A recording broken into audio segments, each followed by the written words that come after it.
بسم الله والصلاة والسلام على رسول الله. السلام عليكم ورحمة الله وبركاته. ازيكم يا جماعة، عاملين ايه؟ يا رب دايما تكونوا بخير وسعادة دايما يا رب. ان شاء الله الفيديو بتاعنا النهاردة هنتكلم فيه عن زيادة الانتاج وازاي ان انا قدرت اوصل لحاجة مهمة جدا هنشوفها من خلال الفيديو مع الحمام اللي ما بيبيضش، الحمام المريح وبقاله فترة كبيرة جدا ما بيبيضش. حمام كان عندي وكان شغال وفجأة توقف عن الانتاج. ايه اللي خلاني اعرف السبب وايه اللي خلاني اعرف العلاج؟ هو تجربة مهمة جدا جدا عملتها من خلال الأسوس اللي عندي، كانت توقفت فعلا عن الانتاج، كان بقالها فترة كبيرة جدا ما بتبيضش. حاولت اعرف السبب، قعدت طبعا ادور على الحلول والاسباب، اهتميت بالفيتامينات والاملاح المعدنية، كل الحاجات دي ما جابتش اي نتيجة معايا. دورت على جرعة الديدان ما جابتش معايا اي نتيجة. بدأت ابحث على مشكلة مهمة جدا، بس تعالى قبل ما نبحث على المشكلة نشوف الأسوس اللي كانت عندي مريحة ونشوف ازاي ان انا قدرت اوصل للمشكلة اللي هي قلة الانتاج. اول حاجة يا جماعة لو بصينا على القص ده، الحمد لله بفضل الله تحتيه زغاليل. القص ده برضو اهو كده تحتيه زغلول واحد بس، ده يعني كان فيه بيضة اتكسرت. نخش برضو على القص ده، مكان برضو من الأسوس اللي كانت مريحة عندي. وادي القص الهمر اخيرا برضو باض بعد ما كان قعد فترة كبيرة جدا ما بيبيضش. في برضه بعض الاسوس اللي هي بدات تبيض على الزغاليل زي القص ده كده يا جماعه بفضل الله، تحتيه زغاليل اهي، وبدا كمان يطلع زغاليل وهو تحتيه زغاليل.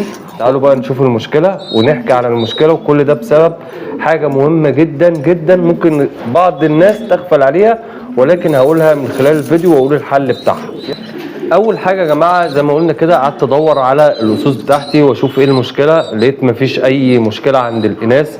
بدات افحص الاناث كده اشوف برضو ممكن يكون تحتها تليس على المبيض. في مثلا القنصه اللي احنا بنتكلم عليها بتبقى عامله زي البيضه، استحاله طبعا النتايه تبيض غير لما ايه نفتح ونعمل زي عمليه كده للنتايه. ما لقيتش الكلام ده كله، لقيت الاناث ما فيش فيها اي مشكله. بدات طبعا ادور على الكلفه اللي انا بحطها للحمام بتاعي، كلفه متوازنه، وكلنا بنعمل كلفه متوازنه، بس في حاجه مهمه جدا لازم ناخد بالنا منها.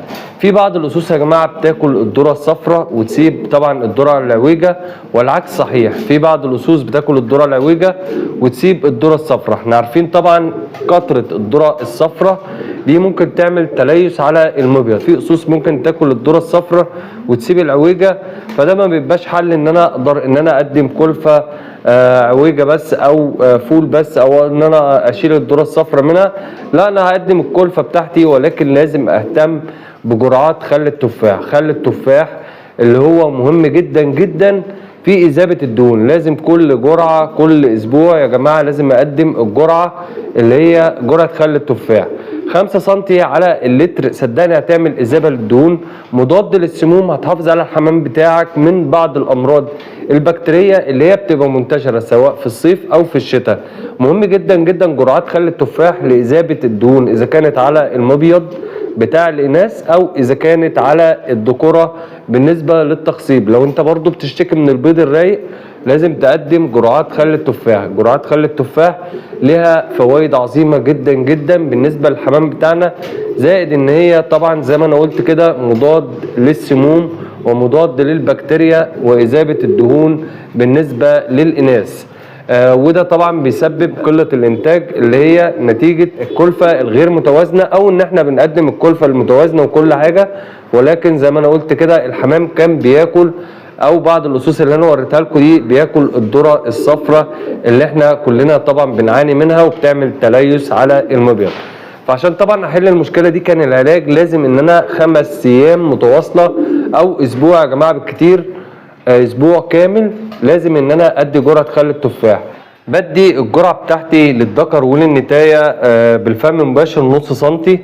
طبعا مش هقدر ان انا الف على الحمام بتاعي. بدي جرعه جماعيه 5 سنتي على اللتر لمده اسبوع كامل، وبعدها ببدا ارفع المناعه. كده عملت اذابه للدهون اذا كانت على المبيض عند الاناث او عند الذكوره بالنسبه للتخصيب. وده كان فعلا اللي زود عندي الانتاج وخلى الاناث عندي تبدا تبيض من تاني، وكانت دي المشكله اللي انا طالع اتكلم عليها، وبفضل الله حليت المشكله دي. لو انت فعلا عايز تحل مشاكل الانتاج لازم تهتم بالعلاج جيد بتاعت الحمام. اذا كانت طبعا جرعات خل التفاح اللي انا بقالي فتره كبيره جدا ما بقدمهاش، فده عمل طبعا دهون على المبيض بتاع الاناث وعمل تليس على المبيض، خلى النيوتي عندي ما تبيضش او تتوقف عن الانتاج، وده كان السبب الاساسي في قله الانتاج والسبب الاساسي في عدم تخصيب الذكوره عندي، وكان بيطلع عندي بيض رايق. ده كده الفيديو بتاعي اللي انا اتكلمت فيه عن اذابه الدهون بالنسبه للمبيض بتاع الاناث، ودي المشكله اللي انا طالع اتكلم عليها.